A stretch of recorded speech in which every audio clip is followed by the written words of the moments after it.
So today I'm going to be telling you guys a little bit about stop motion. I understand in lockdown your resources are going to be limited, but don't worry, the beauty of stop motion is that it can be as simple or as complex as you want it to be. All you need is an imagination and a cell phone with a camera on it. With those two things, the sky is the limit as long as the sky is your ceiling and you're staying at home and staying safe. Wash your hands. But really, this project can be a lot of fun and extremely rewarding. What is stop motion? Stop motion is an extremely old art that stems back to the beginning of film and animation. It can be seen, grown and evolving through the ages and is still a very popular form of art today. From older films like Star Wars and King Kong, through films like Chicken Run and Nightmare Before Christmas, to films like Kubo and the Two Strings, Isle of Dogs and Box Trolls, stop motion can be seen thriving today. But what is it exactly? Simply put, it is the illusion of movement created by stopping and starting the camera. You take a picture of an object and then move it slightly, then take another picture. You do this over and over until you have a whole bunch of pictures, and when you play them back in sequence, the illusion of movement is made. By varying the amount you move the object in between pictures, you can adjust the speed the object appears to be moving. If you move an object small amounts in between pictures, it will appear to be moving slowly, and if you move it larger amounts, it appears to be moving faster. Typically, around 12 images or frames make 1 second of stop motion. The more frames you use in a second, the smoother the animation appears, and vice versa. But don't worry too much about this now, it'll all make sense when you begin to play for yourself. Equipment and software. Depending on what you have available, you can get as complicated or stay as simple as you like. If you have a smartphone or you're stuck in lockdown with someone that does, you're good to go. And if you don't, that's fine too. Keep an eye out for the flipbook section of this project. There is no smartphone required. The camera. There aren't many rules in stop motion, but if there is one, it is always keep your camera still.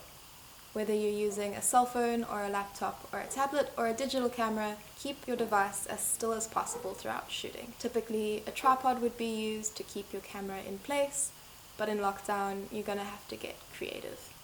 I've tried using press stick to keep my phone still. I've tried wedging it in between mugs. You guys are artists, you're adaptable, I know you'll make a plan. Alternatively, the software I'm about to mention comes with a time-lapse function that allows you to shoot your stop motion without touching your phone at all. And on that note, software. If you have a smartphone, that's great. There are tons of apps out there you can use that make this process very easy. I suggest using one called Stop Motion Studio. It's free, it's very easy to use, and as I said above, it comes with a time-lapse function that allows you to shoot your stop motion without touching the camera. It also comes with an onion skin function so you can see your previous frames. If you can't get these apps but you do have a laptop or computer, you can download something called Time-Lapse Tool. It is also free and very easy to use. Then once you've taken your pictures on your camera or your cell phone, you can put them in this software and it'll string your images together to make your stop motion. With Time-Lapse Tool, just make sure your images are in the right order. Alternatively, you can explore the internet to find other software. These aren't two you have to use, they are just two good free options. Lighting. Although lighting is a very important part of storytelling, it is not something you have to worry about with this stop motion. Unless it's something you'd like to explore, ceiling lamps and the sun will work just fine. When shooting your stop motion, try and make sure your light stays as consistent as possible throughout. Something as small as someone walking past the window or in front of your light will make your stop motion very jumpy. I understand in lockdown this isn't something you're going to have a lot of control over, but if it's possible, try find a place within your space where the light stays most consistent and people won't bother you. If this is something you can't get right, don't worry too much, just roll with it. So there are lots of different kinds of stop motion, and often their techniques overlap, but for this project I'm going to be telling you guys about 5. These are claymation and puppets, cut-out stop motion, object stop motion, pixelation, and flipbooks. Each of these techniques come with their own pros and cons, and it's up to you to decide based on your preference and your resources which one you would like to explore. Puppets and claymation. These two techniques are used a lot in mainstream film today. They use plastic or plasticine characters called puppets. These puppets are kind of like movable sculptures. They can be made out of various materials and oftentimes have a little metal skeleton inside, known as armatures. These keep them strong and help them hold their shape. Armatures can range from very fancy, like the ones they use in mainstream films, to very simple, like this one I made out of wire. Sometimes armatures aren't needed at all. It all depends on what you want your character to be able to do. In newer films like Paranorman and Box Trolls, the puppets are made out of thousands of little parts that can be swapped and exchanged to make certain expressions and movements.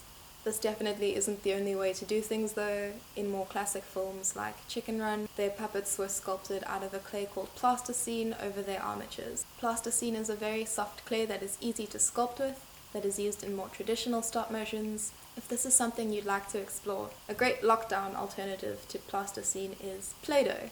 There are tons of easy recipes online. You can check them out if this is something you want to explore. Cut out stop motion. This is a method where the objects in your stop motion are made out of cut out pieces of paper. These can range from abstract shapes and form to drawings or even cutouts from magazines. This method is usually shot top down, meaning your camera is placed above your paper cutouts that are laying flat on a surface. This definitely isn't a hard and fast rule though. You guys can get creative. A lovely example of cutout stop motion is a music video called Shrine by a band called Fleet Foxes, and a more well-known example of cutout stop motion are the early episodes of a show called South Park, where the whole show was made in cutout stop motion. Object stop motion. Object stop motion. I've said this too many times now, it sounds weird. This is where you use found objects in your photos. These objects can be anything from dolls or figurines to chairs or pencils. If you can move it with your hands, you can use it in object stop motion. This is one of the simpler techniques, as you don't actually have to create the things you're going to use in your photos, but you will find it is a lot more difficult to bring emotion into still objects, so you'll have to get creative with how you bring these objects to life. Pixelation. Pixelation is similar to object stop motion, but instead of using objects in your photos, you use live people. This method follows the same rules as the rest, where you are using still images to create your stop motion. This technique has been around for a very long time and can be seen a lot in the silent era of films, where filmmakers would use stop motion to create the illusion of humans doing impossible things. This method can be really fun if you're stuck in lockdown with someone that's willing to help you out. Alternatively, you can do this alone using the time-lapse function mentioned above. Flipbooks. This final technique is technically not stop motion, but the principles are the same. Flipbooks are created by creating a sequence of drawings that change gradually from one page to the next. When these pages are flipped rapidly, the illusion of movement is made. You can make use of this method if you don't have the resources to explore any of the above, or if this is just something you'd like to look at. Flipbooks can be made from already existing books like old diaries or old exercise books or even phone books. You do also have the option to make your own by taking similar sized pieces of paper and binding them either with your hand or with a bulldog clip or tape or glue. Again, you can get creative here. Once you're done with your flipbook and you're happy with the outcome, you can take a simple video of your flipbook using absolutely any phone with a camera on it. Based on your available resources and what you'd like to explore, you can adapt one or more of the above methods in your stop motion. You've got a lot of freedom to play here, so have fun. Good luck!